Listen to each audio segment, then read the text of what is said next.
Welcome to another episode of the Revel Flow podcast. I'm your host, Flo. Today we have Kenny Sipes on the show. Kenny is the founder of the Roosevelt Coffeehouse as well as Roosevelt Coffee Roasters.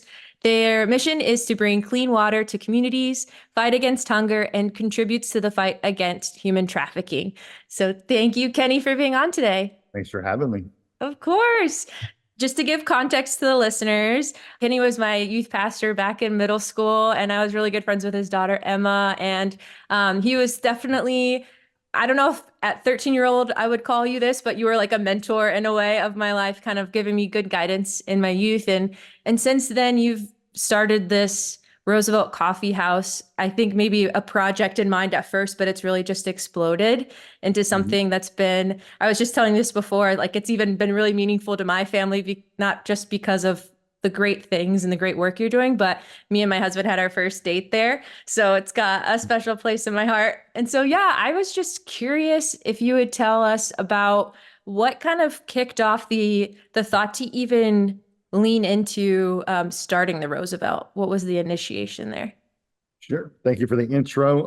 The Roosevelt journey is probably quite a long one. I was in ministry for about 10 years. I think you graduated, 2009? Mm-hmm, yeah. Yep. So I only know that because of my daughter did too. Right. And then I ended up leaving that position in 2013. It was really prefaced by just a restlessness for a few years. And I love what I do. Loved what I did. I feel like your generation is still my peer group. You know, it's who I hire. It's who so it's who I spend time with when I'm running a business, even to the point of as we were talking in the Scatter Joy experience, Zach and I. Zach's probably a little older than you, and we're just really close friends I'm headed up to a meeting after this, a couple mid-30s guys. So maybe I just never grew up more, and I don't know. But child at heart. Ultimately, yeah. So I got restless, went to a conference that kind of stirred my heart. And there had been experiences. I went to a short-term mission trip in Africa in 2008 and done some other short-term stuff in Cambodia. You know, looking back, I don't know what my opinion is on those anymore because of the disconnect of who you actually interacted with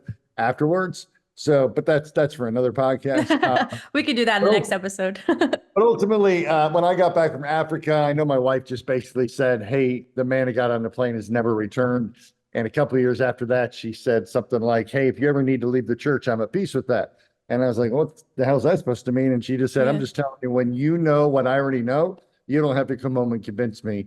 And a couple of years later, I mean, I was restless. I was confiding in a really good friend on staff, and that was really about it. And Lori and I went to a conference, kind of felt like something was moving me towards something else with really no direction. I mean, we had 4 kids, very little retirement. There wasn't really any place to jump off and take risks for for position we were in. But ultimately, I remember us going out to dinner at that conference, and Lori said, "What do you think?" And I said, "I think I'm supposed to leave the church without a plan." And she said, "Well, I'm not feeling that." And I said, "Well, I'm not feeling it either, but it's the only time I feel like there's clarity is I'm supposed to do that," which just sounds really stupid now. And I had people who hear my story and, say, "Hey, I think that's what I'm supposed to do." And I'm like, "I thought stupid." And Zach survived, but ultimately I wouldn't do what I did. But what it did do led us to where we're at and why we're having this conversation. So, how do I argue with that? But yeah, we came back. I was like in May. We came back, had a really good summer of ministry. A lot of things that I thought were going to occur as a part of the positions I was in my job didn't happen. I got a little bitter, and it was kind of like spiritually, my life bottomed out in September, and it was kind of like if God was speaking, it was kind of like, "Hey, you told Lori back in May." You can miserable all you want, but you already kind of made the jumping off point. Now you're just like resisting it, and everything you do that's frustrating is connected to that. And so I went on a dream trip to Nashville, and there's a lot of great stories out of that. Ultimately, coffee experience there and some nonprofit interaction there led me to kind of figure out, I'm either supposed to go plant a church, be a missions pastor, start a nonprofit, or do something. Long story short, but basically I resigned in November of that year, and nobody knew other than very few people on staff till like April. And for 6 months, that's pretty big church to keep a secret. And ultimately, I got texted by a kid that never did anything. Like, you know what it was like to be inundated in church. You go Sunday morning, you go Sunday night, you go Wednesday night, you go to all the events. This kid didn't do any of that. Like, he might do the canoe trip once a year and attend regular Sunday worship, but nothing youth oriented. And I get a text from him saying, "Hey, I hear you're leaving." I'm like, "Oh, well, if he knows, we better bring a plan here." And so at that point, I had to meet with some friends, and we had kind of landed on some ideas, and that's when we jumped off that we're going to start a nonprofit coffeehouse funding organizations fighting the injustices of hunger, unclean water, and human trafficking. 6 months after I resigned, I left in I left in July of 2013. Took about 2 years to kind of build what's a nonprofit, what's a coffee, how to do business, find a location, raise the money. And in April of 15, we opened and created what we have now. It's so cool because like I feel with your journey, like kudos to Lori for seeing ahead of the scope a little bit. And I feel like that's why like you have community and like partnership is because people will see things that might not be right in front of you, but she had the vision early. So that's awesome to have her with that. And I would say like you've created unintentionally a blueprint of like you say you left the ministry, but I would think like you walked into a different type of ministry, right? Like as far as like providing food and clean water sources and like helping people be rescued out of human trafficking. Like I feel like that if we want to talk about like what's biblical, like I feel like that is very much like going after the cause of humanity and like meeting people at their basic needs. What is it? Maslow's hierarchy of needs. Like you can't talk about philosophy unless you've fed somebody, right? So like you are able to provide on a basic human level, like you're making eye contact with people and like you're actually, and not just like overseas. I would even say like you're talking about how you're interacting a lot with my age group of people based on social media alone. And I know that does not tell even the slightest bit of the whole story, but like you can tell like your staff and even going into your coffee shop, it's such a good community. And like you can feel it when you walk in of this knowing of like, okay, they are one, they're seen as people and like they're being fed emotionally and like they feel supported. And then that's shared with the customer. So I think like that is like a great cause of humanity in itself. And then like you add in all of the great stuff you're doing around the world. I think it's such a noble cause and you get to have fun with it, I would imagine. Like a lot of it looks fun. But I did want to ask, so you were talking about the process of you had a knowing like, okay, no, I'm supposed to be doing something else.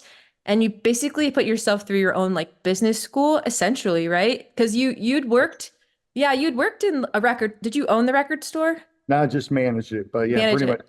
pretty much ownership without the money involved. Yeah. Of course, yeah. But so I'm sure that taught you some stuff about how to run a business, but like from the ground up, what was the process of learning how to build the foundation of the business? I mean, I think a lot of it was winging it. I just met with everybody. When I was in Nashville, I met with Bloodwater Mission about nonprofit work. I met with the Well Coffee House for what is a coffee business to do. I met with Barista Parlor owner to find out how they had started. And I just did that to a point where I feel like I could, I mean, in that time Obama was president, I feel like I could have called Obama and he'd been like, come on by. I mean, it's just like anybody I asked at any level, a guy that had written a book that I was really into and I was really grateful for and led a conference like 4,000 people in Philadelphia. And I went through the line to get my book signed and I was like, hey, what would you do? And he recognized me when we started talking just because I'd interacted and DM'd him on Twitter and he lived in Bend, Oregon. And I said, hey, if I came to your house, would you give me a day? And he's like, you come to my house, I'll give you a day. Wow. And in that experience too, I was at, I got really close to the Bloodwater people who were started by the group Jars of Clay, became really good with their friends and their manager. They ended up doing like a fundraiser here in town. So I found out about it and they're like, oh, come to that. So I went there. And as I was leaving, this guy stopped me and he's like, hey, how do I know you? We start talking. We're about the same age. Ends up, he's the manager for 21 Pilots. And those guys are really good friends of mine already. And so we kind of dialogue. I tell him what we're going to do. And he's like, well, crazy thing, my daughter is marrying a guy from the West Coast and his dad runs a church in Salem, Oregon. And it's like a 4-story building called, and at the bottom of everything called the Broadway Coffeehouse. Would you like to meet with him? So that trip alone was a trip to Salem to meet with somebody who had already done something that was similar to what we were thinking. And then we went to Bend and met with Ken Weitzman for a little bit. And then came to Chicago, did an espresso lab with a company called Counterculture. And just to give you a perspective of like how crazy all of that is, right after that, Ethan and I went to Seattle, went to the coffee conference. So again, we're just building knowledge by trying to be inundated in the experiences that are going to be a part of what we're going to do. Ethan and I and a couple staff members just went to Chicago for the Specialty Coffee Association event. And at that, I had a guy come to me who said, hey, just so you know, you emailed me 10 years ago at La Marzocco, and I just want to let you know I've been rooting for you ever since. And ever since you had that conversation and we touched base 10 years ago. And then my sales rep for the espresso machine company I'm with now is the guy who taught that class in Chicago. So it's just like, I just kept putting myself out there. And a lot of people, you know, I think Lori was kind of at the point where like, if you meet with one more person and it results in no money, like I just don't get it. But all of that has led to some really incredible things, you know, and honestly, in the 10 years that the Roosevelt's been around, we've positioned ourselves in the city to have a little bit of a voice because of what we're doing. And it allows me to interact with people that I have no business interacting with just because we are making impact or trying to progress toward things that are helpful to other people. Yeah, definitely. It's so interesting about when you step out into that, like, okay, I know I'm supposed to be doing something different. And then you take that first step. It's kind of like the Indiana Jones thing where he has, I don't know this scene. I haven't seen Indiana Jones in decades probably, but he like steps off the cliff and there's actually like an invisible bridge or whatever. So it was just kind of like you stepped out into this knowing that you were supposed to do something and then all these doors were opened up. So, and I wonder in that moment, how was your confidence level there? Because it was new territory for you, but also like personally, I would feel some imposter syndrome. But then on top of that, you're getting all these open doors. Where was your mentality? Did you have any kind of insecurities, or was it mostly like, I feel so strongly about this and these doors are just opening up, I just know something's going to land? What was your mentality like? Zero confidence. I didn't sleep well for the first 3 years we were open, and just like I said, winged a lot of stuff. So like you know, people always ask me, what would you do that you, when you started, that you didn't do? And I was like, number one, you should pay yourself the appropriate salary, even though you're probably going to be hurting to do so. But I was a little altruistic. And so you know, our family was in debt for honestly until about the 8th year. So, personally, so that, and then just hiring accountant and legal, I had both, but they were kind of like pro bono, friends from a church or friends for friends of friend. And ultimately, we had to hire out the right things so that I actually could sleep at night to make sure we had done things right. I have imposter syndrome all the time, so that never goes away. A couple things when you ask that is that, you know, did we have confidence? I think about 5 years before I did what I did, I had just started iOS Note. I think it was an iPhone at the time, might have been in my Palm Pre, but I had created a dream team. So basically, I had just started to write down people that if I went and risked something, or if I needed somebody to be beside me on what I did, who would those people be? And, you know, and every few months I'd be like, oh yeah, Adam moved away and, you know, Lauren's here now and she'd be great, you know, and that list became the beginning of, you know, who I counseled with, became in the beginning of our board. We raised about $160,000 to get the doors open. You know, we had a lot of volunteer work and a lot of gracious people, but, you know, 2 people donated over $40,000 of that money. And so one friend, his wife, she no longer needed to work.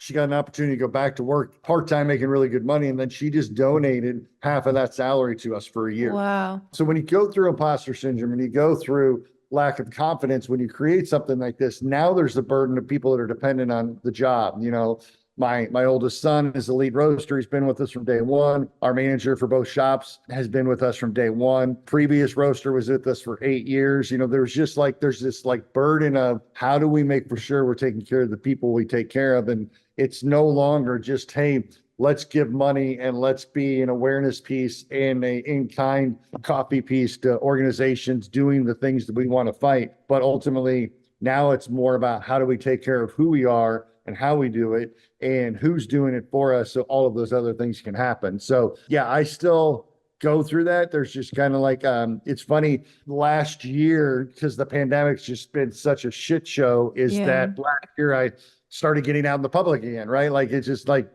I love events, but the events were, even during like 22 and 23, were still hit and miss, right? And even 24, last January was my whole family got COVID. And So I got a hotel for like 10 days, when we're still, it's only like a year ago. And it was right after that, I started going back to like Franklin and Fridays and started going to some events just to leverage my presence because I'm good at interacting. I'm good at being around people. I'm recognizable in the city. And I just needed to do that, not for like anything more than to say, hey, I'm still here. We're still doing what we do. I'm available. And I'm still like, I try to be the person that I needed when I opened this. And that was to meet with whoever and spend time with whoever, no matter what they ask. If they want my time, they're 98% chance they're going to be respectful of my time. And I want to give whatever I can if they think I have something to offer. Totally. I think that's a big piece too of like you said, the awareness thing. Like you were still behind the scenes. People probably weren't seeing all the things that you were doing, but being out in the public and just making them like aware of how your business is impacting the world and local community. I was even telling my friend that I was about to interview you, and I was like, he's almost become a face of Columbus in certain ways, like your impact. And I would agree with you by saying like you're really good at interacting and like when you're walking to a room, like your presence, like I just was kind of like looking back on, okay, what do I want to talk to Kenny about? And even when I was interviewing Zach Thompson, we were talking about you, and I was like, there's just something about his voice, like, and your laugh, you just have a really good presence. And so I think it's very helpful just of you being able to be out and offer that too, because I think one of the biggest values of our conversation, even so far, is right now, year 11, 10 or 11 of you being in this process. It looks to me on the outside very successful. You look like you're cruising through, doing a great job. Not that you're like trying to pretend that you have it all together. I wouldn't say you're doing that, but I think it looks like it's going very well. And then to peel back behind the curtain of the reality of you still saying like, I still have imposter syndrome, but like I've seen success when things look really dark. And then I see what it looks like to still come through on the other side and like giving those keys to people. I think that's huge. And the fact that you're just being so willing, like with Zach, again, I bring him up again because he talks so highly of your partnership with him and just who you are. So I think it makes sense. And I don't know if this will ease your imposter syndrome at all because like we're human and it's just hard to get out of, but like it makes so much sense that you are where you are now as far as like the level of success that you have and the confidence of where I see you're going to continue to not only through your own business, but like your impact on other businesses. I get the scattered joy, like the scattered seed thing in mind. You're scattering and helping scatter seeds of people that are also going to grow and be successful because of what you pioneered. So it all makes so much sense to me. And I think you just carry so many keys because you were willing to like step out into the abyss, it seems like. But so when did the roastery come about? So we opened the 15, we opened the coffee house. So thank you for all those kind words. I mean, it's still, I think anybody who's in retail of any kind has PTSD from the pandemic. Totally. Trying to create a space that was safe and people felt like it was healthy enough to come into, and then having to reopen and kind of, social distance and all those things. It's kind of like when you said, like, hey, you're cruising and successful, that felt like that in 2020. It has never felt like that since. You just don't know who's going to survive what. Even as a roaster where you're selling the wholesale cafes, we watched a couple just kind of go under in the last couple of years that were pretty significant accounts and just don't know what a community might end up not supporting just because of times and locations and construction and those kind of things. But ultimately a lot of things happen. So the Roosevelt Foundation started in 2018, and it is the public charity that owns the coffee house and owns the roaster. So there's this triangle of the Roosevelt entities. We created the roaster. We went to our board at the time because, as I was saying, one of our lead guys who ended up being our lead roaster until Ethan took over when Frank left, it was just like Frank wants to be a roaster, and we want the ability to spread what we're trying to do almost every state if we did this. And 5-6 years later, we've shipped to 48 of 50 states, and that truly has become the premise. And so it gave Frank it was like giving Frank the opportunity to be a kid in a candy store, and just like we bought the most expensive roaster, not because of expensive, but we wanted to do something elite that would, control some of the things that hurt the environment.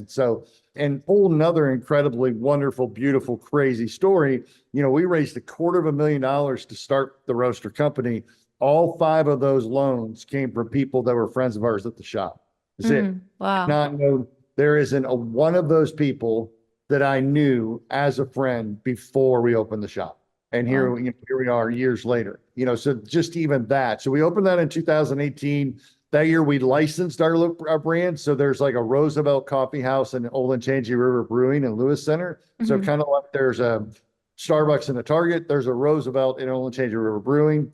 And so that they pay, that's a licensing location. So they pay a fee to use our brand, and then they use our coffee, source our coffee. And so in 2018, I started the charity, created the ownership, started the roaster, expanded as a licensed location there. And then 2019, we opened a second location in Franklinton for ourselves. And then in 2022, I don't know, we moved the roasters. We did roast in Franklinton for the first 3 or 4 years.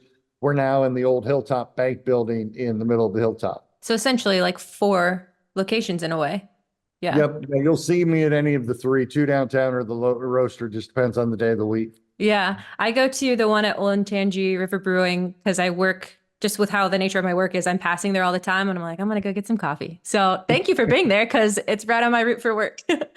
I wanted to ask as well, like with all of those moving pieces and with still, I would say like 10 years, you're still in like a learning process as well of development. Like if we want to expand the business, like where else do we want to go, or do we want to keep it where it's at? Do you have any kind of guiding post, like a pillar that you always come back to make sure like these are my priorities? And if nothing else, it has to line up with these priorities. Do you have anything like that you lean on? Not necessarily. I mean, I'm currently kind of working through some of that stuff on a personal level for the good of the company, but ultimately we have a board. And so I just really, really trust.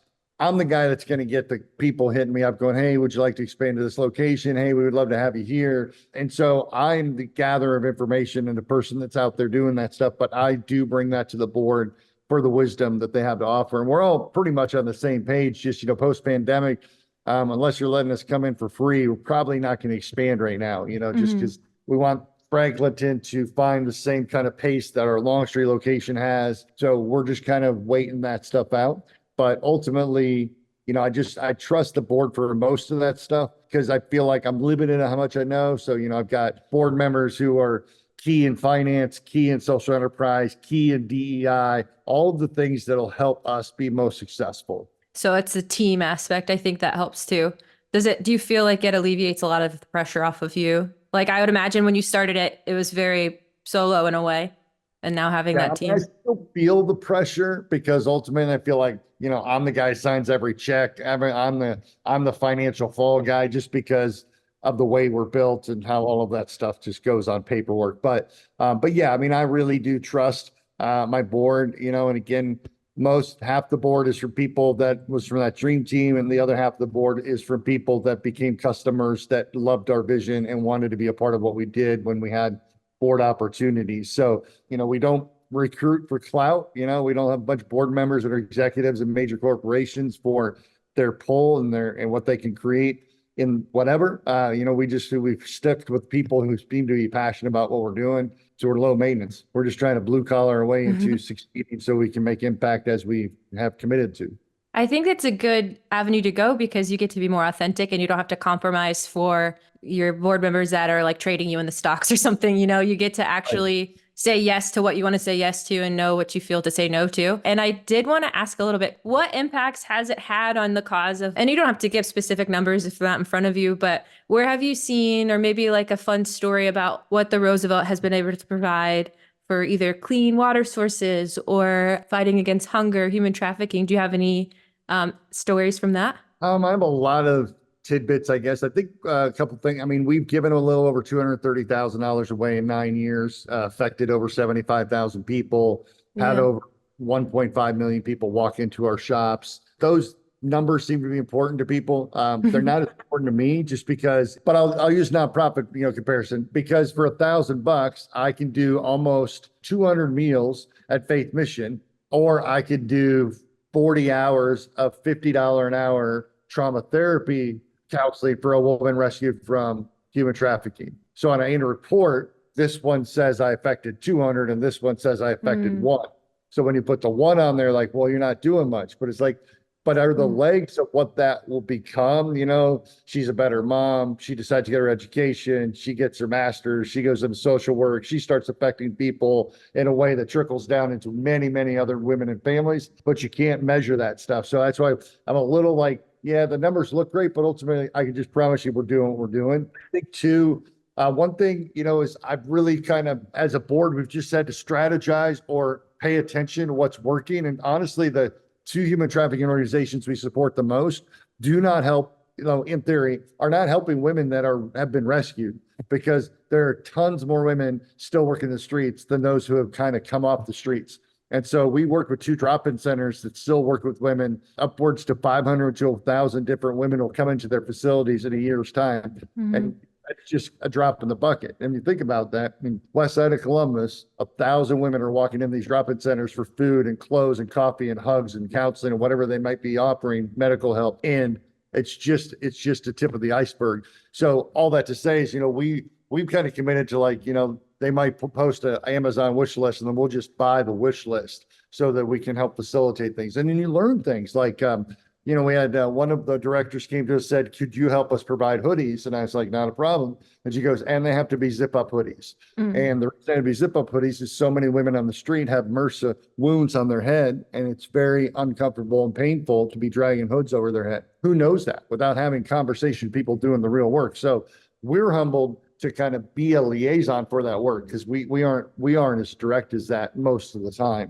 and then just other little things. We've just seen the shop that, if you go back to I think it's our 2020 annual report, there's a sketch on the back of a bunch of different people. And the reason we did that is because so much happens in our shop. You'll see Shannon Harden on there, city council president. You'll see Yogi Terrell of Columbus Fashion Alliance. You'll see Alan Proctor, who at the time was at Social Ventures. All these people regularly come into the shop, mentoring others, counseling others, driving impact to others, raising money for others. And so there's a lot of times that Roosevelt's kind of been an incubator for people doing a social impact, because they know other people doing social impact will actually be in the shop. Those are things, again, we did that in a report with those sketches. And then when we do events, we kind of share, what those people, who those people were and what they represented, because that's not a quantifiable number of impact. Like, that's something that was a bonus of what we did that even grows the level of who we are and why we're doing what we're doing, and how it's bigger than our own mission statement and what we give away.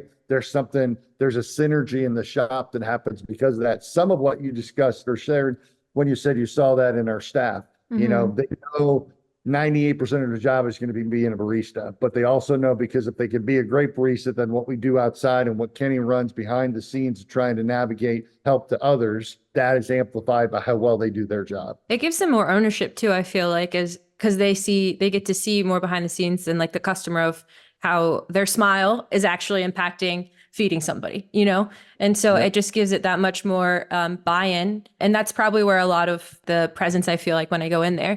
So you'd mentioned about how your coffee house has also allowed other people to kind of have a space. And it made me think about the concept of third space. There's home, and then there's office, and then there's like a third space for generating ideas. And I feel like your coffee house not only has its own mission, but like you were talking about impact of how you've been able to have other people within the nonprofit industry, or just with their own missions too, can use your space as like a connection point for community, a third space to develop their own ideas. And it's just, to me, like so much more. If it was just to provide clean water sources, like that's more than enough. But I think, again, it goes back to like the planting seeds, like you're helping cultivate other missions and other humanity efforts, just from being available. Kind of like you were mentioning earlier, like your presence, you're just like, hey, we're still here, like making your presence known. Like your coffee shop is a physical space that people can come to. And I mean, when I was in college, I would go to the coffee shops, like the local coffee shops, and that's where I would go to let my ideas flourish. And like my best friends and I, we would always say, like, let's go to the coffee shop and talk about changing the world. Like that, it's just such like that's what coffee is to me, is like is that let's go to that third space, and it's the environment and the quality. I think that's what you were speaking towards, but that just kind of like came to mind. And the point where you said, like, for reports to say like, hey, this is our quantifiable impact, but it's so much bigger. I think that's one of the things that's tough to quantify, but the story, it might seem like, oh, we got to help that one woman go to counseling for 50 minutes a couple times. But what her impact, it's like your audience is never too small. The size of the audience does not equate the size of the impact. And so I think leading with like those stories are so moving, which it's tough in business because people want like the bottom line, right? But I Yeah. think people, yeah. And for, it makes sense, but people are so moved by story and by real. And I think you guys provide that really well. If people do want to partner with you, of course, buy your coffee because it's excellent. Me and Elijah we get a new bag every month of a different roast. So excellent coffee. Excellent. So obviously they could partner you with that way, but do you have any ways that they can kind of connect with you, partner with you? Yeah, it's such an odd nonprofit being a retail experience. It is kind of like, hey, show up at our shops. As you said, the third space, our mission statement's on this wall. Where's my finger on this? It says love up there. It says coffee in the back, and it says justice in the back. And that's really who we are. I think one of the things that I think is most powerful, just telling people. I kiddingly say that report that I said had all those individuals on the back that we sketched is the suburban moms annual report, because I think there's a lot of like person in that stereotype that does come in, loves what they do, but they don't know what I quantify during the week when the city council's meeting in there, and YWC and the women's YWCA and the YMCA and Hands on Central Ohio and the Columbus Foundation and all of these other organizations, the Women's Fund. All these people are meeting all the time. There's all kinds of stuff going on. That's why we did that. It's kind of communicate, hey, it's bigger than the mission, which we never saw coming. It's kind of like we wanted to be that coffee shop that could be a centerpiece for all that stuff, and we actually are. And it wasn't because we manufactured it. It's because it became who we are based upon the way people respond to what we do. But again, going back to like the best way to help is I guess, you get kind of caught in your laurels, or I don't think there's any arrogance here, but you just assume people know who you are, right?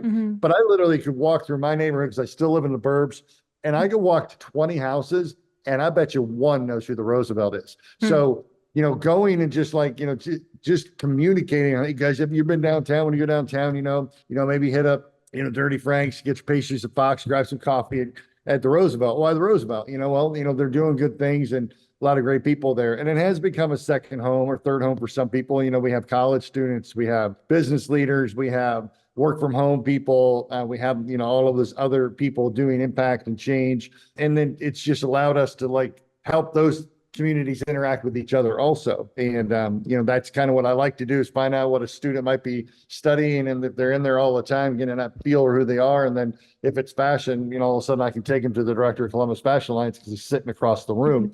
I think to help us most, two things. Number one, we are a nonprofit. So everything that we, raise, we pretty much give right back out, or it kind of helps us coordinate what we're doing behind the scenes. So there's always a donation link on the website, but ultimately it's kind of like just spread the words, because, it's just not everybody knows it exists. Not everybody knows Tommy's Diner exists. Not everybody knows Dirty Frank's exists. Not everybody knows, that Lakey's Night Slice is more than a food truck, so sometimes just communicating the fact that we're out there. So do that. Yeah. And I'll tag it, of course, in the show notes too. And if there's any like thing coming up down the pipeline, because I know sometimes you host community events for different things. Do you have anything on the summer calendar that people can participate in? One of the ways we do support other organizations, one is called Grace Haven, that works with women or teenagers coming out of trafficking situations. They do an annual fundraiser where if you raise a certain amount of money, you can rappel down like the 31-story Chase Bank building. And that's happening Friday. And so we have a barista and 2 customers going down that. And there'll be people scaling that building all day long. But we did sponsor 3 for that as part of the things that we're trying to provide for the organizations we support. I didn't know they did that. That's cool. See, look at this awareness already. Called Over the Edge. Oh gosh, yeah. And before I completely wrap up, you're big into music. We talked about it just ever so slightly at the very beginning where you were saying how you used to manage a record shop, but that never truly left you, I felt like. Do you have, I know that you always have a record player at the shop with different records in constant rotation. So mostly like I still see that there's impact into your current world with, merging the two together. Do you have a favorite? Oh, this is going to be a tough question. I can already tell, like a favorite musician right now, or even if you want to speak to like how music still impacts what you're doing. That's Well, a it's very broad funny. I stroke. mean, I do have a Twitter out there. I don't post on anymore, but the reason I mentioned it's called Kenny's Music Takes. And the picture on there is a picture of me and Best Destiny's Child, like with Beyonce. Then when it comes to music, yeah, it never left me. But the funny thing is, and you probably know this because I know what you do in life, working at a conservative church, and really getting a job at a conservative church, but I didn't know what a conservative church was until I was there. And then I was like, oh, golly, this is pretty conservative. So we literally, Lori and I kind of call the movie and music realm of we just checked out for 10 years, 10, 12 years because they were the years. There's a gap from like 2003 to 2012 where I really didn't listen to a lot of music. Yes, I love music. And Apple just did their top 100 albums of all time. So Kenny's actually working on his top 100 albums of all time. The artist this year that I'm most intrigued with, I'm always going to be a 21 Pilots guy. So I think they've taken there's a song in there that sounds like Blink 182. So it's great. The 3 albums I've listened to a lot of that. There's a rap artist named Tierra Whack. And Tierra Whack is awesome because she put out an album about 6-7 years ago. First debut album was 15 songs and they were all 1 minute long. Whoa. And there's 15 videos. And so like you can literally watch her whole album in 15 minutes, but it was great. This one's more longer. Then I would say Tom Cariano, Caruano. He just does hip hop beats, but he's from Europe. And he uses a lot of like 70s infused kind of like TV soundtrack kind of sounding backgrounds. And they're pretty great. And then I looked all this up because he asked a question. So my top here were Jessie Ware, who's a dance queen that's been around forever. But for some reason, that album just really got to me. He's like Donna Summer meets Karen Carpenter. And then the Allergies, which is just some funk, blues, hip hop, groove thing. Just be good for the summer. And then the third one was actually Blink 182 came back and they nailed it. It's actually it's just like a Blink. It's like a bunch of fun chaos. And then there's that one song that's reminiscent of I Miss You. And so it works. But yeah, I love all of it. I mean, my top 100 albums would probably be more about how they define who I am rather than me trying, say, hey, I think this is the best album because there's artists that I love that would never make that list that I think should get some pub. So not that I have much, but I'll put it out there. Yeah, it's kind of like who's Kenny Sipes, and you're like, here's my top 100. This will tell you all you need to know. That's right. This is who I am. Now go to my letterboxing, see all my movies, all that fun stuff. Do you have, because you'd mentioned you used to like post about it on Twitter. So would people be able to find like your top 100 list do you have a website, right? Yeah, actually, it's funny you say that. It was down for like 9 months, but somehow my web developer figured out what happened and now it's all back up. So I haven't posted on it forever, but my Instagram is probably the place where I'm going to post most stuff. So I would do, probably 10 albums at a time. And, but yeah, I've got like 120 in the list. I got to start narrowing it down. Oh, shoot. That'll be hard. Just do some mashups. I wonder if that'll help. It's crazy what music does for people too. It's nostalgia and like it's the universal language, right? It cuts through a lot of barriers and it's just fun. It's so fun. Even just like asking you the music question, like you were passionate about what you were talking before, but then you were just like, oh my gosh, music. It's so good. I wish I could write about it all the time. I mean, I watched Dead Poets Society last night and it just puts me in another realm. And I'm reading a book by a guy. There's a local artist named Hanif who's become incredibly famous, like stupid famous. He just posted a picture of Martin Scorsese this week. So, but he's from like the side of Columbus and he just wrote a book and I'm not going to get the title right. It's the Ascension of Basketball or something, but it's basically a love affair of when LeBron was coming up and ultimately the Cavs championship, but he's a poet. So I don't know how to put into words how he poetically speaks about the emotional experience of being invested in a team. And he'll talk about longing for that team to do something. And then there's a whole 20 pages on the longing of love and the longing of getting out of a neighborhood and the longing of wanting to be better than you are. But it's the most poetic sports book that could have ever been written. And so, yeah, I was reading that last night. So I'm all like kind of inspired for the week. Yeah, you're filled up. That's good. I'll have to find out the name of that poetry too and put it on the notes for people to find it out. I'll text you a link to the book. He got famous with a different book that I'll send you about what can't kill us, won't stop us. I'm getting that title wrong too because I'm old and I forget everything. But that book is a book on essays of musicians that he loved, and everything from The Weeknd to Bruce Springsteen to just all kinds of people. And that became famous and a national bestseller. And $2 Radio locally, I believe, was the initial distributor. And now he's written 2 or 3 other books. Last year, he's nominated for New York Times Book of the Year. And now this book's out, and it feels like this. I mean, yeah, he's been a Minnesota Timberwolves fan all his life. And so through this book going viral, Timberwolves asked him to come in and do a poem prelude to the playoffs that they just played in. So he did and it showed on TNT. It's like the craziest thing. So, and yet you would meet him because he comes in the shop like 4 times a week. It's just the most humble, sweet person you would ever meet. But yeah, I think I just didn't read, watch, and listen to lots of stuff when I was on staff. And now I have that freedom again. So you get to, it's almost like relive that decade.